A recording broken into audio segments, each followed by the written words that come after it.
Bienvenidos sean todos ustedes, alumnos y alumnas de Educación a Distancia de la Universidad Alas Peruanas. Desde ya mi agradecimiento a esta entidad por la participación de poder hacerme presente para hacerles llegar algunos aspectos de las dos conferencias que voy a tener a bien presentarme y presentar a ustedes.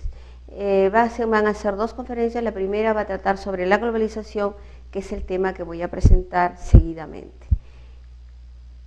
Esto pertenece a la asignatura de Problemática de la Educación Superior a cargo de la doctora Violeta Pereira Saldívar. La globalización. Los contenidos temáticos que vamos a desarrollar en esta primera conferencia son los siguientes. Concepto, de lo cual vamos a partir de una breve introducción al tema, y posteriormente las características generales en diferentes áreas de la sociedad.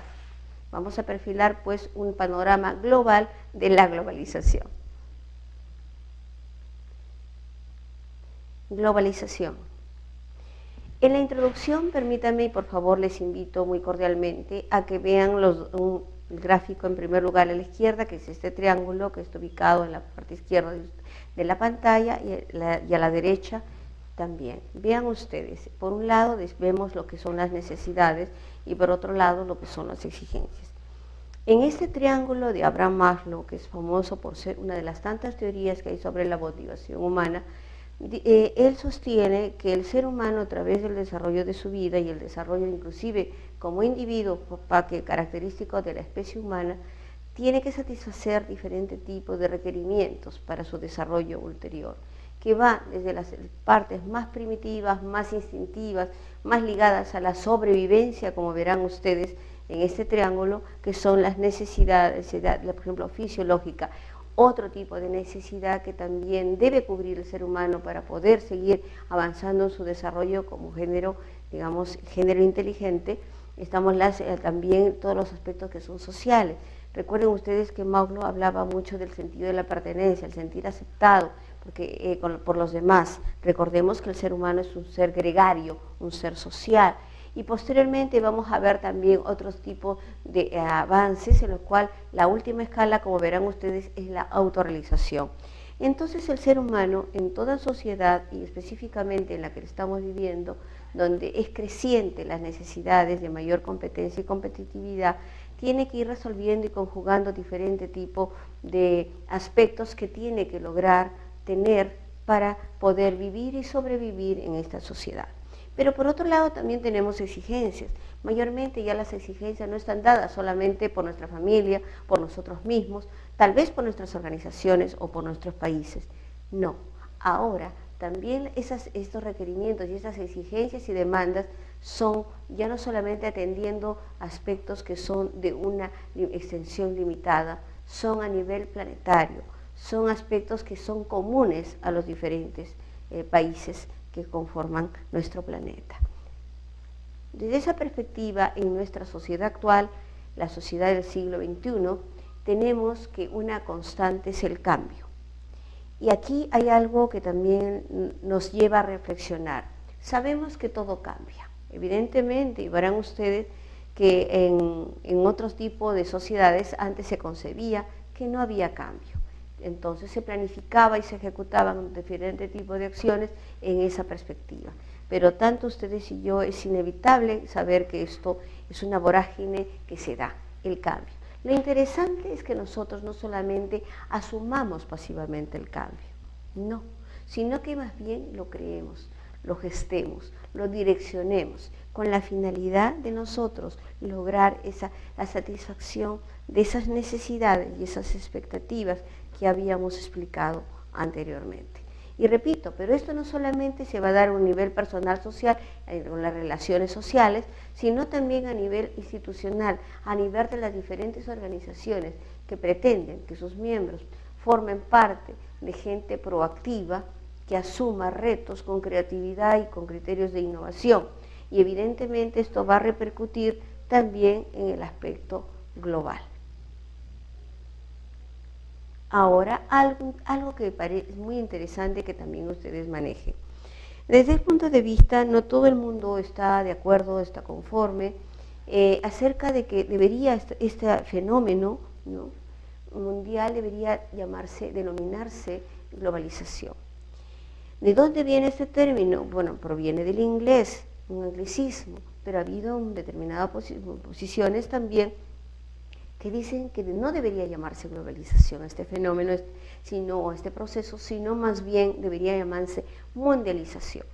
Y esa tendencia proviene más de Francia, por eso es un galicismo, pero va a dar un fenómeno bastante interesante, que nosotros como usuarios de la lengua española vamos a saber que el término mundialización no está considerado en el diccionario de la Real Academia de la Lengua Española, por lo que estamos, después de presentar esta situación, optar por el término globalización. A continuación vamos a presentar el concepto de la Real Academia de la Lengua Española. ¿Qué dice al respecto? Y les pido que por favor, una vez que yo la lea, también analice cuál es la vertiente, cuál es el enfoque predominante de este concepto que da la Real Academia de la Lengua Española. Él llama tendencia de mercados y las empresas a extenderse, alcanzando dimensión mundial que sobrepasa las fronteras nacionales. ¿Qué ideas fuerzas tenemos en este concepto? En primer lugar, vemos hay una vertiente hacia lo económico. Habla de mercados y empresas, económico, empresarial. Pero también reconoce de forma insoslayable el aspecto de la extensión, de la cobertura que se da a nivel mundial. Ahora vamos a presentar nosotros un concepto que con mucho entusiasmo también se los presentamos a ver qué opinan al respecto. Y nosotros presentamos el término de globalización como un proceso global que se va a dar en todos los países del mundo a gran escala. Evidentemente esto, en la globalización, va a haber un proceso de interconexión, intercomunicación, inclusive interdependencia, que tiene aspectos positivos y también aspectos negativos. Lo que se quiere en todo caso a veces es la unificación, pero toda unificación puede a veces ver afectado, como veremos más adelante, algunos aspectos de tipo de identidad y aspectos de cultura. Pero también implica que también tenemos que transformar, cambiar, modificar y aprender permanentemente. Entonces, la diferencia con el término anterior de la Real Academia de la Lengua Española es que acá hablamos de que es un proceso no solamente con una gran vertiente ni preponderancia en el aspecto económico, sino que se va a dar en las diferentes esferas y áreas de la sociedad humana, ¿no? Y que esto va a implicar aspectos positivos y también aspectos negativos. De ahí por eso relaciono bien lo que le decía anteriormente. No solamente hay que esperar el cambio, sino que hay que gestarlo. En este aspecto sobre el origen hay diferentes concepciones acerca de cuál es el origen de este fenómeno o de este proceso denominado globalización. En primer lugar, permítame presentarle a Rüdiger Safranski. Él opina que este fenómeno tuvo su origen después de la Segunda Guerra Mundial y en forma específica después de que Estados Unidos bombardeó a Hiroshima y Nagasaki el 9 de agosto de 1945. Y él fundamenta su posición diciendo que el aspecto de la utilización de la energía nuclear en manos de una potencia evidentemente va a marcar un dominio, una expansión de ese poder en detrimento o en relación a otros países. Por otro lado, también tenemos a Marshall McLuhan, que él es creador de una frase muy conocida que dice: el medio es el mensaje. Él hace ver la influencia de los medios de comunicación social y en el desarrollo de esta sociedad a la que él inclusive le llama aldea global, ¿no? Luego también tenemos, otros opinan que es con la creación del chip, ese mínimo aditamento que va a transformar inclusive tantos aspectos de la vida humana. Otros consideran que también es cuando el ser humano llegó, específicamente a Estados Unidos, llegó a la Luna, pisó la Luna, que fue un evento evidentemente conocido por todos. Otros opinan también a su vez que es la creación del Internet, que también ha roto las barreras espaciotemporales en muchos casos, porque nosotros ahora a través de eso no solamente nos enteramos de todo lo que pasa a nivel de noticias, sino también podemos conocer más los tipos de pensamiento, de acción, y luego evidentemente también mayor acceso a la educación, como que estamos hoy ahora con este propósito. Y evidentemente existe mucho más consenso en que la globalización se tuvo lugar después de la Guerra Fría, que también fue un fenómeno que se dio después de la Segunda Guerra Mundial, cuando los países quedaron divididos en dos bloques, el bloque denominado capitalista y el bloque denominado comunista, regentados cada uno por Estados Unidos de Norteamérica y la Unión de Repúblicas Socialistas Soviéticas, dos de los países vencedores. Desde ese punto de vista ellos prácticamente se dividieron el mundo e inclusive hasta países fueron divididos, ¿no? Por ejemplo, un caso típico va a ser la propia Alemania en Europa o Vietnam, por ejemplo, Vietnam del Norte, Vietnam del Sur. Desde ese punto de vista y después de esta pugna entre Estados Unidos y la Unión de Repúblicas Socialistas Soviéticas, después de la caída del muro de Berlín en 1898, que es un hecho histórico, va a darse con una serie de hechos posteriores el debilitamiento del poder soviético y evidentemente el resurgimiento de las reglas de juego y de Estados Unidos de Norteamérica. En síntesis tenemos que la globalización surgió en Occidente y tuvo su origen en el siglo XX y permanece hasta ahora, siglo XXI. Luego, entre sus principales características generales tenemos que hay una interconexión, una simultaneidad en la comunicación, en los mercados, en los capitales. Luego también tenemos a nivel un poco más específico el surgimiento de a veces un cierto replanteamiento de lo que son las identidades, lo que es la cultura, lo que son las tradiciones, porque es lo que también se veía con los 4 pilares de la educación en Jacques Delors, la contradicción entre lo universal y entre lo local, por ejemplo, ¿no? Y luego también, en cuanto a privado y pública, también hay una vertiente, se prefiere lo privado en relación a lo público, ¿no? Y en el aspecto económico, acá ustedes mismos están leyendo los diferentes tipos de características. Tenemos que hay una red de mercados financieros, las transnacionales abarcan los mercados en detrimento de los más pequeños, las empresas más pequeñas, y esto también es colindante juntamente con un poder de tipo político y económico. Las monedas tienden, por ejemplo, en el caso del euro, a uniformizarse. Luego también tenemos que se pide mucho más competencia profesional, hay un replanteamiento en el aspecto económico también de la competitividad y la competencia, ¿no?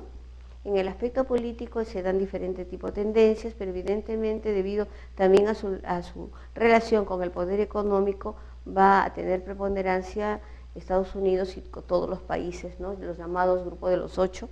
Luego también tenemos la gran tendencia a un detrimento del papel del Estado como organizador, como regulador de las actividades de un país, y la gran preponderancia e importancia que se da, una serie de medidas que se da importancia a la privatización. Y luego en el aspecto de ciencia y tecnología, ya lo hemos visto de manera indirecta en otros aspectos, tenemos que hay un gran avance de la ciencia y la tecnología. Y esto también está ligado a todo lo que es la competitividad, ¿no? Y acá tenemos un gran intercambio, pero hay diferencias entre los países del primer mundo de los que no lo son, y evidentemente un aspecto en el cual la ciencia y la tecnología es nítidamente observable es en el campo de las comunicaciones. En el aspecto social se da también como fenómeno político después de ver esa diferencia y una polarización de las clases sociales, ¿no? Aunque se tiende a través de los organismos internacionales a vencer esas diferencias, también estableciendo pautas que propugnen la equidad, pero también aparte de que cada uno de nosotros tiene una nacionalidad, vamos embulléndonos también de una clara conciencia de que formamos parte del planeta, ¿no? Y también se da una importancia, relevancia, por lo menos de manera declarativa, ¿no? En muchos países acerca de la vigencia, la importancia, la relevancia de los derechos humanos. Inclusive se constituye como uno de los indicadores de lo que se dice que es un país en desarrollo. Ya no únicamente tiene validez lo que es el Producto Bruto Interno, sino ciertos indicadores, entre ellos los derechos humanos, el respeto por ellos. En el aspecto cultural, como vimos, esas grandes tendencias, ese conocer diferentes lugares, diferentes formas y concepciones de vida y también cosmovisiones, vamos a ver que se va a proponer lo que es el intercambio, se van a conocer otros modelos culturales, pero a veces también va a haber un poco como un replanteamiento de la propia identidad que puede verse afectada ante tanto de repente de tantos modelos que se conocen que son diferentes y que pueden afectar al reconocimiento de la propia identidad nacional, ¿no? Hay también importancia en todo lo que es entretenimiento, gracias también al transporte, mucho turismo, ¿no? Y luego la preponderancia también, la importancia del idioma inglés como el segundo idioma de mayor vigencia en la actualidad. También tenemos en el aspecto geográfico que a través de los avances que hay en transporte, evidentemente hay una interconexión que va a facilitar la comunicación entre los diferentes países. Luego tenemos en el aspecto ambiental, y este es un aspecto los cuales se les indica negativamente la globalización. Debido a que lo que importa es los mercados, los intereses de las grandes transnacionales, se ven afectados, no tanto, digamos, la producción a gran escala, y eso trae como consecuencia la contaminación de nuestro medio ambiente, con todas las consecuencias que implica para la vida, y no solamente la vida humana, sino toda forma que habita en nuestro planeta. Pero por otro lado, también está directamente relacionado con lo que es la sobreexplotación. Muchos recursos naturales están siendo sobreexplotados en detrimento de la propia calidad de vida de los usuarios, debido a los intereses de grandes compañías que han puesto sus ojos con fines utilitarios. Luego, en el aspecto educativo, y esto será materia de la segunda conferencia, vamos a hablar de la sociedad del conocimiento, que tiene una serie de características y los nuevos paradigmas, de los cuales en la siguiente sesión vamos a ocuparnos específicamente de tres: de la competencia, de la calidad y de la equidad, al margen de otros que mencionaremos que también son importantes. Se les agradece desde ya su atención a esta conferencia y les invitamos pues a la segunda, en la que vamos a hablar de la globalización y los nuevos paradigmas educativos. Muchísimas gracias a todos ustedes.